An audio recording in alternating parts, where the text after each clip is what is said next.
What's up, everybody? It's mid-season update day for Season 2 of Modern Warfare 2 and Warzone 2, so you know what that means? We have to go over the Season 2 Reloaded patch notes.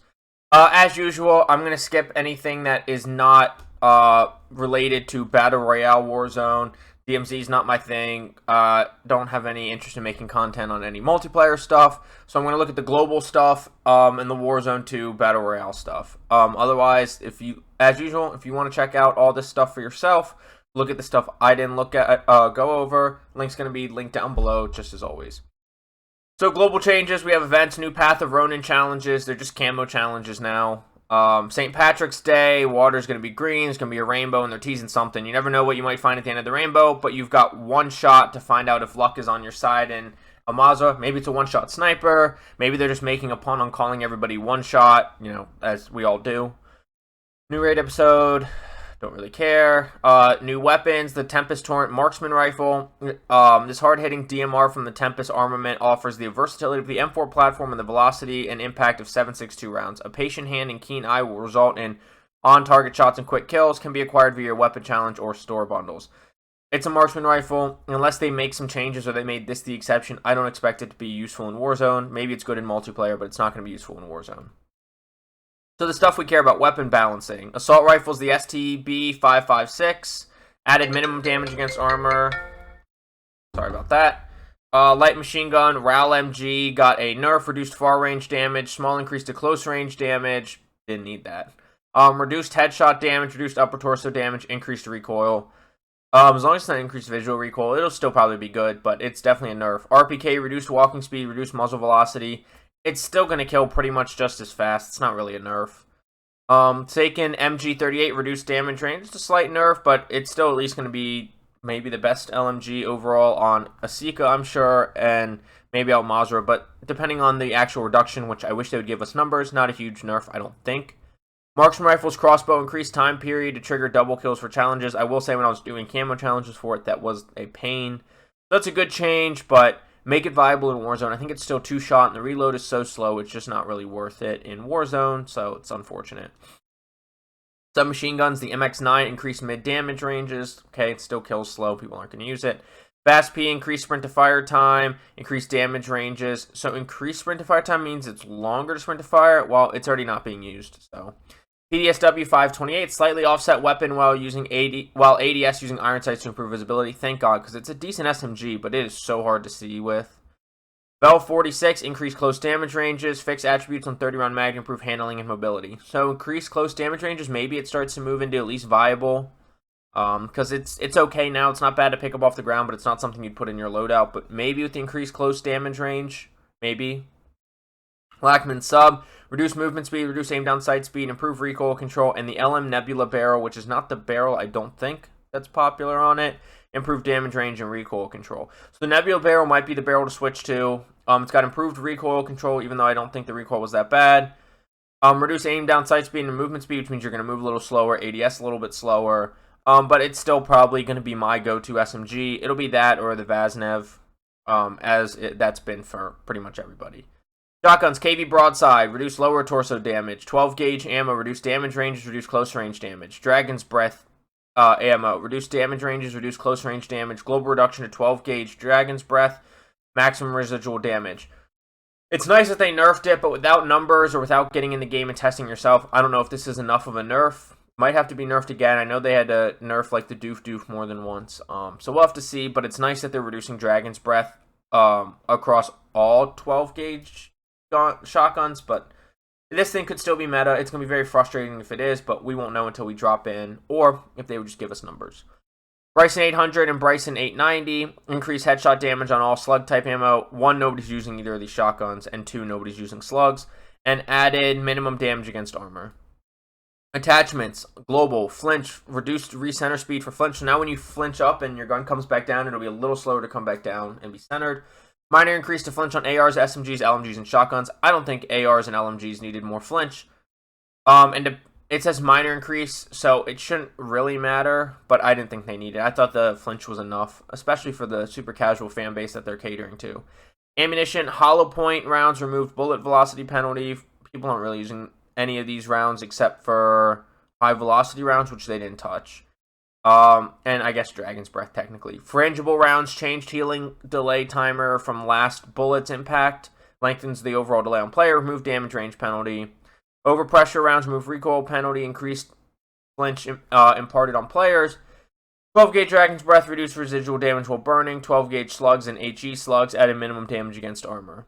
Underbarrel launchers removed movement penalty. Added recoil control bonus to underbarrel grenade and shotgun launchers. Hopefully they didn't break that, and that's not now like a meta thing to use. Especially on Ashika Island, where people like aren't using underbarrels for a lot of stuff. Added 1 extra ammunition stock to grenade launchers. We don't need that. I promise you. We no one's asking for that. Stocks reduced flinch received on no stock modifications. I think that's a good change, but that's really only going to affect SMGs and only some SMG builds. Kind of a nothing fix when you consider usage rates on attachments and guns and all that, but an interesting one. Bipod grips reduced ADS penalty for the bipod V9 grip. Core BP2 bipod grip fixed bug in stat reporting. Added hip recoil control, reduced hip walking speed, remove ADS penalty. Added grip to compatible LMGs and marksman rifles. Something I just thought about, by the way, I'm thinking of all this in context of Warzone. Like I use no stock on a lot of SMGs in multiplayer, but I'm thinking, in my head, this is from a Warzone lens. Underbarrel grips, reduced ADS penalty on all underbarrel grips. That's good. Reduced movement speed penalty for all vertical grips. That's good. Muzzle attachments, breachers, greatly reduced ADS penalty. Nobody's using breachers. Added hipfire movement speed buff. Flash hiders, reduced ADS penalty. Optics, reduced ADS penalty on hollow optics. Remove movement penalties on hollow optics. Reduce ADS and movement penalties from all thermal, hybrid, and variable zoom optics. I don't know why you couldn't have just put removed ADS penalty and movement penalties for hollow optics on one line, and then also combine that line for this one, and ADS penalty on shotgun scopes.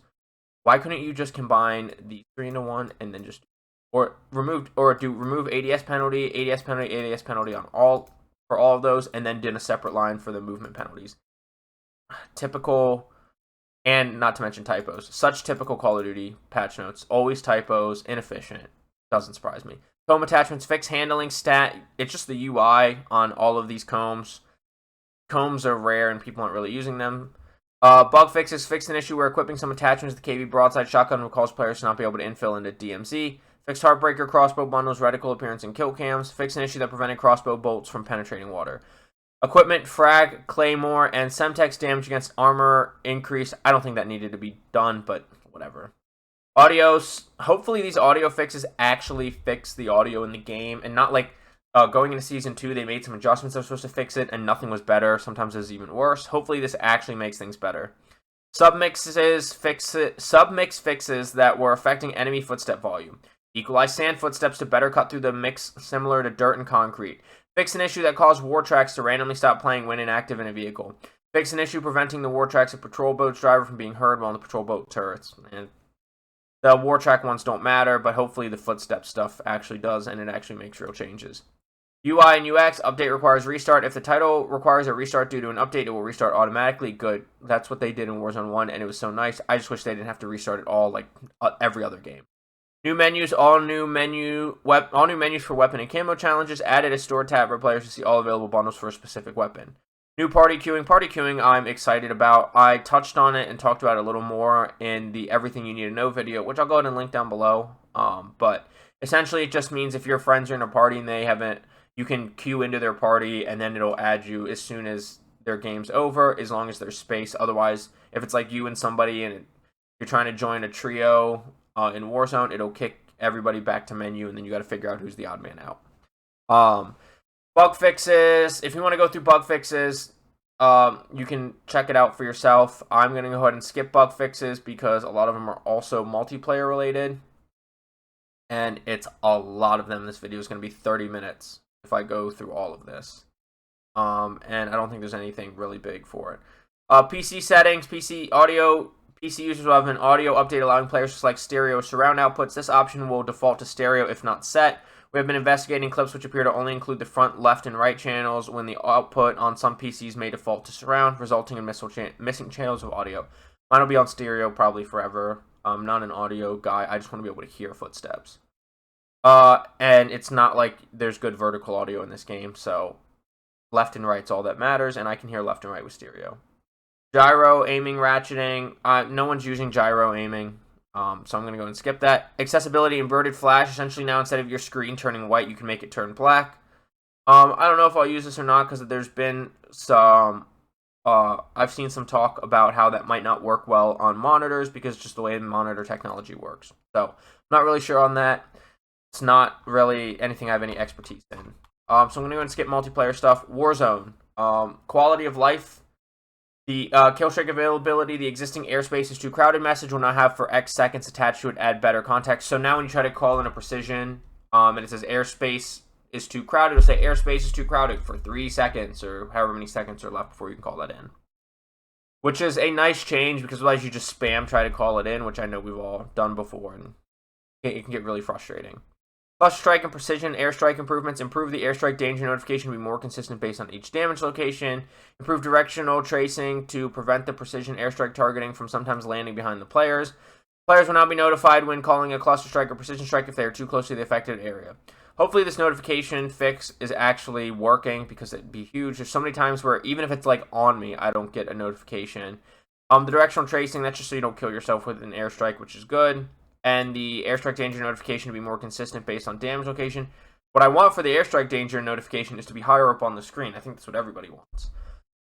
Give up timer consistency. The give up timer while down is now more consistent across modes and will last at least 3 seconds. I didn't know it was inconsistent.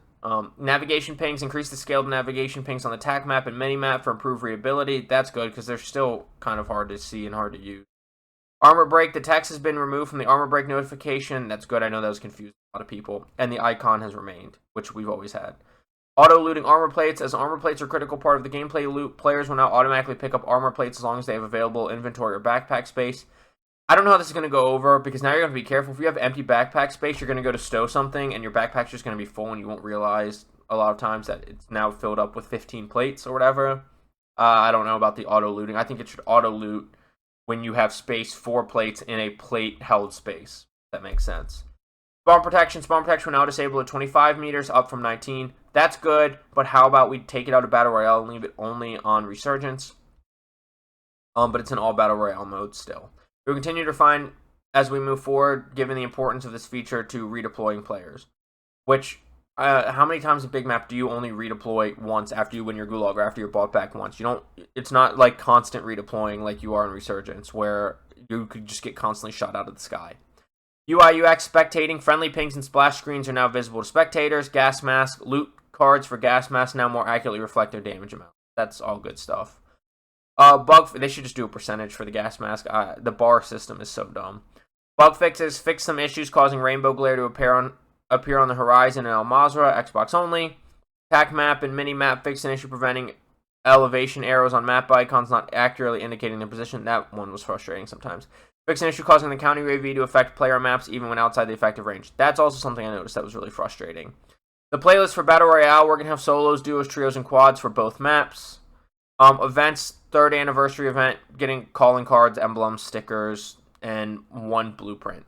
It's so boring. It's such a boring anniversary event. You're not actually getting anything. General bomb drones have been temporarily removed while we fine-tune them. Just remove them all the way. Nobody really wants them. I even feel bad when I get kills using them. They're just terrible. Gameplay. Pacing balance as teams focus on as a team, we are focused on 2 core areas of pacing the Battle Royale. The combat engagements in the mid-game, the regain opportunities in the late game. We will be addressing this across Season 2 Reloaded and going into Season 3, with the first change being a guaranteed restock public event in 4th Circle. Future improvements will include more ground loot supply boxes, especially in the north of the map, resurgent supply box being sprinkled throughout the map, additional ammo caches, and more. It's great. Sure. I really have only been playing Ashika Island, and I don't think that any of that is referring to Ashika Island because it's Battle Royale, and I think they would call out Resurgence. Gameplay adjustments. Yeah, they call Ashika Island out as Resurgence. Battle Royale, the light helo has been disabled in solos. Contract availability, increase the number of contracts revealed over the course of the match, which is desperately needed. So hard to regain sometimes. Final circles, we are temporarily disabling final circles in the northwestern section of the map. That's good, I guess. I'm trying to think. Northwest, was that quarry? The quarry area? I don't think they actually call it quarry, but it's like that area. That area is not bad. Asika Island Resurgence redeployment drones are currently active and will remain live. Yeah, but there needs to be more of them, and I think you need to zip up them a little bit faster. AI combatant departure. When the Path of Ronin event comes to an end, they're gone. Essentially is all that really matters there. Circle bouncing. The first circle will be approximately 20% larger and more likely to be on land. Good, because it always ends up like past farms over the water and like in these corners of the maps over the water. And it's really painful when you got to regain later in the game, and the circle has got almost no land under it, and it's awful. Facing bounce actions that affect resurgence countdown have been adjusted to allow for more windows of opportunity to team wipe the opposing teams. So essentially, that probably means it's going to take more countdown events for you to get your teammates back, which is good. Sometimes I do think people respawn a little too fast. Buy station availability improvements have been made to better spread the buy stations more evenly through the map. That's good. I mean, I think you should add more of them. Add more of them instead of just spreading them out more. Quality of life, spawn protection will now display. They already said that. And resurgence kill feed. The kill feed will now display who is about to be redeployed when their timer reaches 0. And then bug fixes, redeploy token fix an issue, allowing redeployed tokens to appear in buy stations even after the gulag is closed. And then the rest is DMZ. So I'm going to go ahead and cut it off there. If you want to check out, like I said, the multiplayer stuff, the DMZ stuff that I skipped over, skimmed, it's going to be linked down below if you want to check all this out for yourself. I'm just trying to touch on the more important highlights to Battle Royale and Resurgence. So that's it. Thank you so much for watching. I appreciate you spending any time on my channel, whether you watch my videos all the way through, just skip around. I just appreciate you spending time here because you can spend your time anywhere. And let me know, please don't forget to like, subscribe, hit that notification bell for more. If the new weapon is viable, I'll make a video on it. If it's not, I'll probably ignore it. And then any other future Warzone 2, Apex, whatever content I decide to make, hit that notification bell so you know when it's coming. And let me know down in the comments below what you think. Is this a good update? Is this a bad update? I would have liked to see some kind of time to kill change, some kind of movement change, but maybe they're saving that for Season 3 or whenever they actually introduce ranked, whether it's Season 3 or later. Let me know what you think. And like I said, this blog post will be linked down below, along with my Twitch, which I've been streaming on almost every day, my TikTok and Instagram, which I post on, try to do minimum 4 times a week, but I try to do 5 or 6 times a week. And then my Twitter's also linked down below. It's less gaming heavy, but if you just want to follow me places, please feel free to check all those out. But I will see you on Mazrah and Asika Island. Get frying. Have a good day. Bye.